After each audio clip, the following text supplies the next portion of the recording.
好啦，各位 fans 嗱，今年咧就紅陽之月係嘛，係咪特別熱好多啊？梗係熱啦，又有多雨水喎。點解啊？哇！天氣咁熱，點解有雨水啊？哇！熱到辣辣地，冇雨水啦嘛，去到40幾度、48度熱都有啊。其他地方其他國家都有去到好勁，尤其是喺西藏嗰邊就更加熱啊！你可能要係嘛？好，其次就係話今年咧都係點解咧？天干你記唔記得啊？嗱，天干係丙啊嘛，係咪丙火？地支係咩啊？午火。丙午佢立咗係咩啊？係水啊嘛，係嘛？水火為忌就係，所以今年咧特別多雨水。嗱，好似而家咁嘅雨水多喎。嗱，五黃皆空呢個月係5月份啊嘛。5月份係咩月啊？呢個就今日咧5月初4啦，得唔得？嚇，今日咧5月初4，咁佢個月份係咩嚟㗎？嚇，都係甲午喎，係咪兩個馬？所以火熱到辣辣㷫啊！但係咧唔使擔心，但係會凍又會有冷，即係今日冷暖不分啊！所以你一定要記住，知唔知？好啦。既然就係今年紅陽之節，當然係攞紅陽之水啦。嗱，今個月份咧，佢就甲午，係嘛？午為午火，午為5月端午，咁啊攞翻個端午水啦，好好運啊，就好運啲啦。同埋仲有一樣嘢啊，你嘅比肩同埋個食神得唔得 ？OK 嘛？你身強身弱啊？嗱，今年咧，而家呢個月份咧，其實喺上個月份咧，已經喺個2月同埋呢個5月份咧，你就開始部署計劃點樣搲銀咯喎，得唔得？當然啦，如果你俾你嗰個俾食神同埋個劫神一強咗個食神咧，就當然係冇問題啦，得唔得？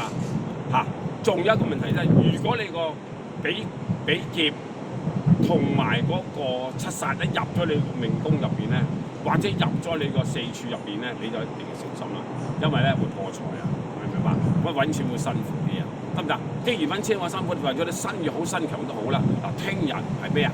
聽日5月初5端午水，記得喺午時攞嘅正陽水。嗱，正陽水咧係最好嘅，喺古代文化嚟計咧，佢係有辟邪同埋有增運同埋驅除你個霉氣啊，明唔明我㗎？但係你都要記住喺夜晚黑，你都要攞埋個亥水，所以係陰陽交替嘅水咧嚟沖涼，沖到去初9，由聽日初5、初6、初7、初8、初9呢幾日去幫自己吹氣運佢，咁你咪咩呢骨咯？你明我講啊？你信唔信嘅由你啦，但係你要記住，信唔信聽日都係端午節嚟㗎，冇得講唔信㗎，你呢個放假啊嘛，係咪啊？得唔得？不論去邊度好，國內好，國外全世界都好，聽日都係端午節。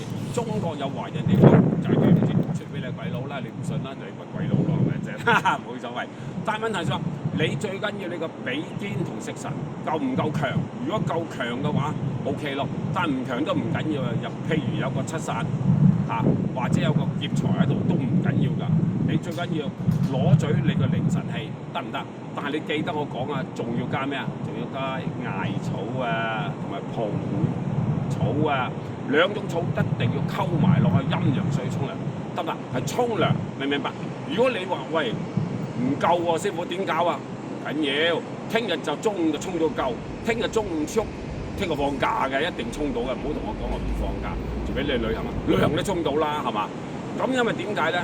你聽日沖，然後晚上再沖，最好咧就早上午時水加埋攞咗之後，就加埋去個亥水一齊沖，咪咩你活咯？明唔明我講？但係你記得我講啊，最好咧就攞咩咧？叫做近水。嗱，咩叫做近水咧？就天然嘅水，唔係來自水喉嘅水就咩你活啦。即係所以來自到咧，但係都得啦，或者有60%都 OK 啦，係咪？冇問題㗎。但係咧問題上我講就話，如果你要飲用嘅水咧，就一定要食住來自水啦。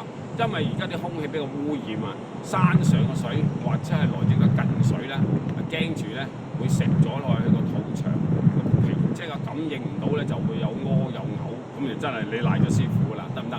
但係一定要記住，飲嘅水或者我哋煲水飲煲成咧係好嘅，因為點解咧？陰陽水煲水咧係好嘅，全年係得1日嘅啫，第二日冇㗎啦，得唔得？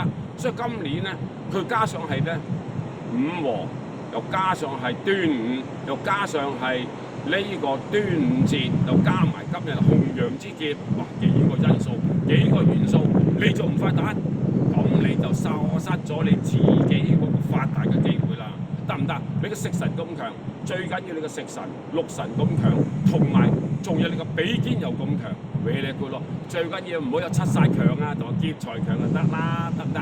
仲有一樣嘢咧，你要記得我講嘅説話。如果你要飲用水嚟將身體自己健康嚟俾長期食藥嘅，我真係要飲呢個五紅水啦。所以古代文化係可以辟邪、除障礙、除病魔，得唔得？祝願大家福星高照，記得端午節快樂！